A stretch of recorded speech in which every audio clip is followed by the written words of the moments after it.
نهاركم سعيد، إن شاء الله تكونوا بخير وعلى خير. نبداو بالصلاة على النبي عليه أفضل الصلاة والسلام. وصفتنا لنهار اليوم بقلاوة من يدي لأمي، ما ربي يحفظها ويحفظ جميع الأمهات.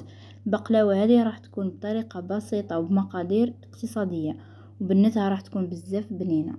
راح نبداو بالحشو، نديرو 3 كيلات كاوكاو مع كيلو سكر، نضيفو ذوق اللوز والجوز، ندخلو السكر مع الكاوكاو مليح.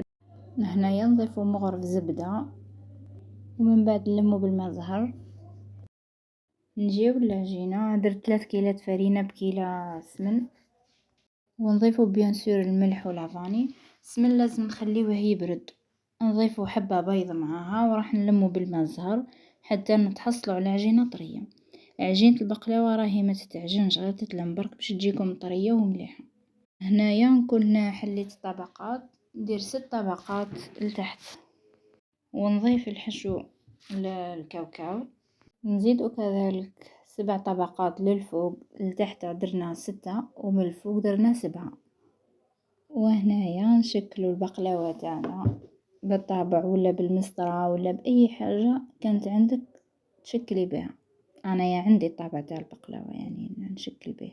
هنايا اعذروني راح للمقطع كي كنت نقصلكم فيها، تقصوها وهي نية قبل ما تدخلوها للفور، قصوها مليح. وهنايا نرشقو باللوز، انا درت نص جوز ونص لوز. قبل ما نكونوا رشقنا الجوز واللوز نكونوا دهنا الوجه الاخير باه في الرشقة تجيكم سهلة. هنايا نقطعوا البقلاوة بعد ما طابت، نخرجوها وهي سخونة، نكبوا عليها العسل بلا اضافات، خليوها ليلة كاملة باه نقدروا نقصوها.